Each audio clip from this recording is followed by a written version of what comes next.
Johannes Buhlmann, Olmendorfer Weg 70, USA 15251. D13403 Berlin, 2015, 15. Juli. Swarthmore College, University of Helsinki, Swarthmore, Helsinki. Dear Professor Gilbert, now having had the exciting fun to ingest your developmental biology, while digestion is in progress, first metabolites have transproximated horizon. It appears as last in, first out principle is ruling this mainly anabolic process.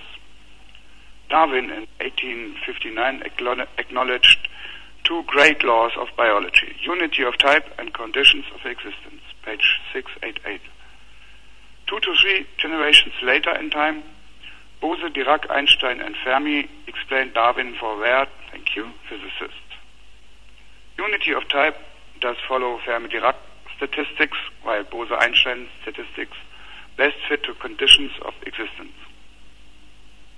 Those 5 are ancestors were the first to state a dualistic creation. Bosonic, powerful, and fermionic, heavy, forces are already mentioned by St. John, chapter 1, verses 1 to 5, especially verse 5. Heavy darkness and powerful light were set closest to the fermionic beginning, driven by third law of thermodynamics, entropy. Darkness couldn't hold light to a bosonic end. Well, I think we don't have to care for an end nor ever see the beginning. The universe seems to be eternal, measured from within. Opinion based on 2 Peter 3.8. But what really does discomfort me is talking about information, processed by central nervous system. Information resists any calculation. Nail the pudding on the wood or define information. Energy is what counts and countable is.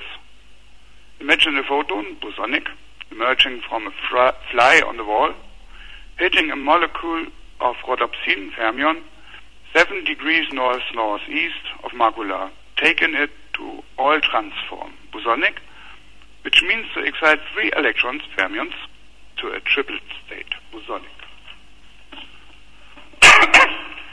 Second messenger cascade uses dephosphorylation of triphosphate, amplifying the energy of a single photon to open cation channels.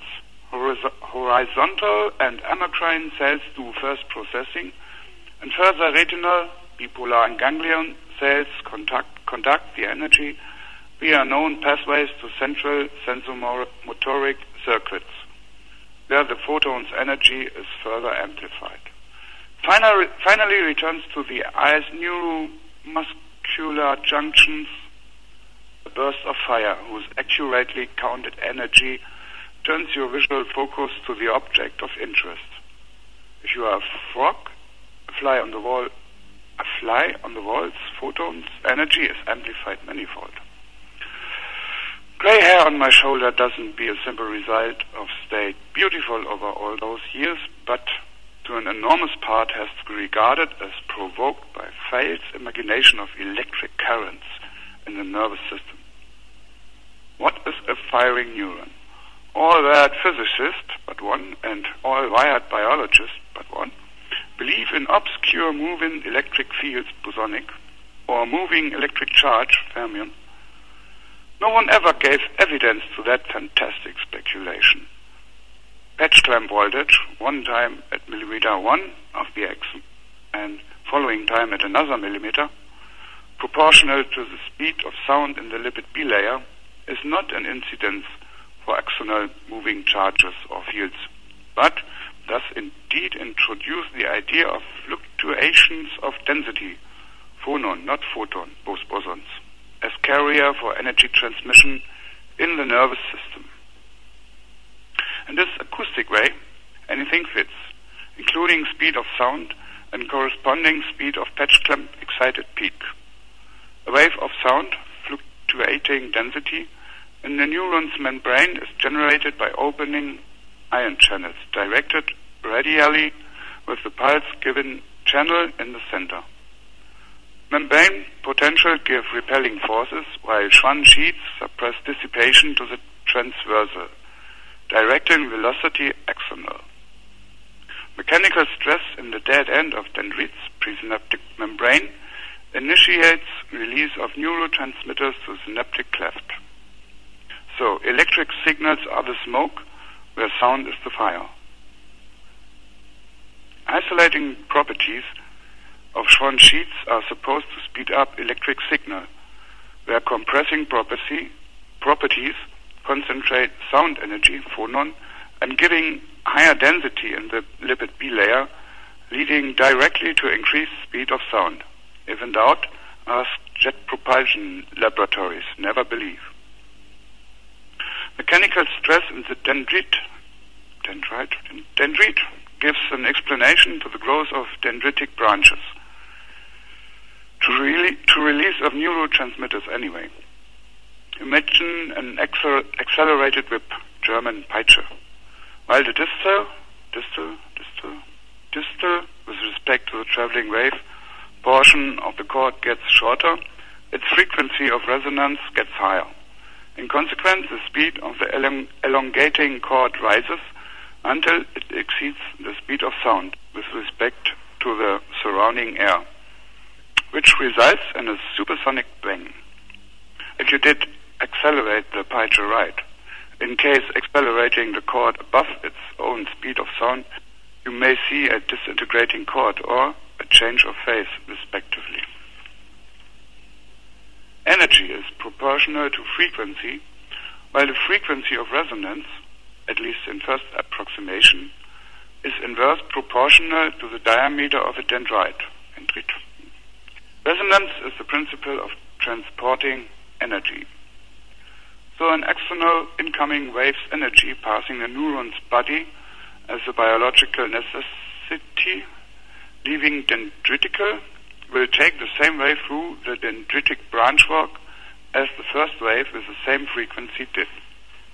The first wave, frustrated by not getting in resonance with an existing branch, stressed a more or less fit to resonate dendritic spine to growth. At a more sophisticated level, an abstract energy or its frequency, respectively, may be labeled to developmental factors, all bosons. Reaching a target cell, or fermions, at a specific level of differentiation, the factor simply subtracts an amount. Not to get confused by interchange, a target cell is labeled with a prime number. Say, zygote is number 73. The one daughter cell, biologically different to number 73 by containing the jet engine fill, triphosphate, not expanded by the sperm, which fill, contained in its mitochondria, makes the factor sperm number -42. All the way regard the cell in total stupidity as a black box, becomes number 31. Immediately, or delayed, to give number 73 the time to proliferate prior to differentiate, respectively, cell number 31 starts producing factor number -2, causing number 73 to differentiate to number 71. No, number 71 introduces number -8. It is number -8 because number 31's fate is to become number 23. Dysfunctional with respect to number -8, number 71 brings development to be suspended. By same reason, number 23 produces developmental condition number -4. So number 71 differentiates to cell number 67. Following number 23 in the series of prime numbers is 19. So number 23 produces an autocrine factor. Number 19 sends number -6, eventually catched by number 67, to differentiate to number 61. Within this simple model, all negative numbers now have a source number.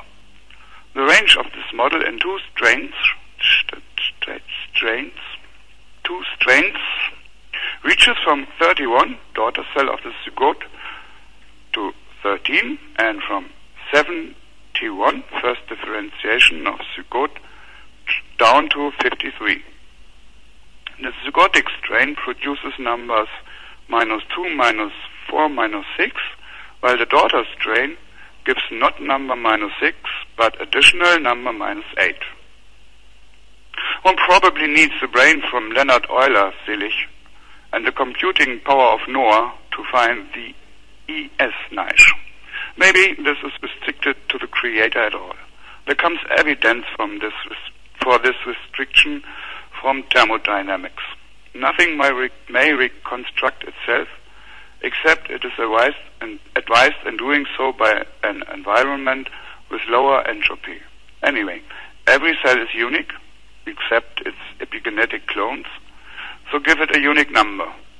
And several ways lead to the same row, so be free to calculate. But remember mathematicists Carl Friedrich Gauss. Natural numbers were made by God. Anything else stems from the devil. Junk DNA entrance is another cause of my grayish alopecia nervosa. It is so simple to see the very usefulness of entrance. Chromosomes are parted to dark and light bands. If stained by Giemsa, see also developmental biology pages 565-586, showing AT and GU-rich DNA sequences. So are exons and mRNA spliced off introns. Intranucleotides stay within the nucleus close to the site where RNA polymerase is active, while ready-made mRNA transfers mainly one fraction, AC or GU, to cytosol ribosomes. Without introns, the nucleus would be depleted off the mainly needed fraction rapidly. An assumed equilibrium between all 5 nucleic acids is buffered against disorder by polymerase consumption due to fixation of the consumed fractions as introns. A similar mechanism often hides hyperthyroidism to the serous laboratory albumin fixation of T4, T3. In many cases, the clinical picture is overwhelmingly clear, showing accelerated metabolism, but blood parameters are negative to hyperthyroidism, so insane physicians condemn you to schizophrenia. The tadpole gives us a clue to the horrible consequences of this open secret in psychiatry. Table 16.1, Development Biology, lists some events triggered by a rise in T4, T3, thyroidea hormones, while anuranians metamorphosis. One is emergence of rhodopsin-associated neurons. Rhodopsin is known to be sensitive to Earth's magnetic field and gives vertebrates a magnetic sense, even humans. Neurowissenschaft, Dudel, Menzel, Schmidt, Springer Verlag, New York, Heidelberg, Tokyo, not attend. Wired underestimated magnetism, see rhodopsin superfamily or G-protein coupled receptors, about 1,000 members, is suspected to cause phonemas if the individual is hypersensitized by hyperthyroidism. This is evidenced by vanishing of phonemas if hypothyroidism is rebalanced with leucopus eugenicus. A bittersweet anecdote might illustrate the powerful impact by leucopus to stress-induced disorder based on hippocampal glucocorticoid receptor anemia and anemia. Bad mother syndrome, page 671, developmental biology. A young man in his 60s, diagnosed for schizophrenia, always listened to Karl Lagerfeld, not on the screen, nor in the radio, but in his head. Probably using a hypertrophic pineal gland, the neuroscience perf Fitzpatrick et al. We now are associated. Probably interchanged with his mother, his Karlchen appears much too nasty to the young man, about 60 years old, so Karlchen to silence was his desire. Nothing easier than this, measuring a spoon leucopus herber decoct in the evening, have a cup of tea, disrupts the supposed magnetic wireless to the land of the living dead, built up by severe dissociating personality disorder. Next, second evening, young man was offered second dose, but no, I don't like to take my medicine. His last comfort, the voice of Karl Lagerfeld, was leaving him.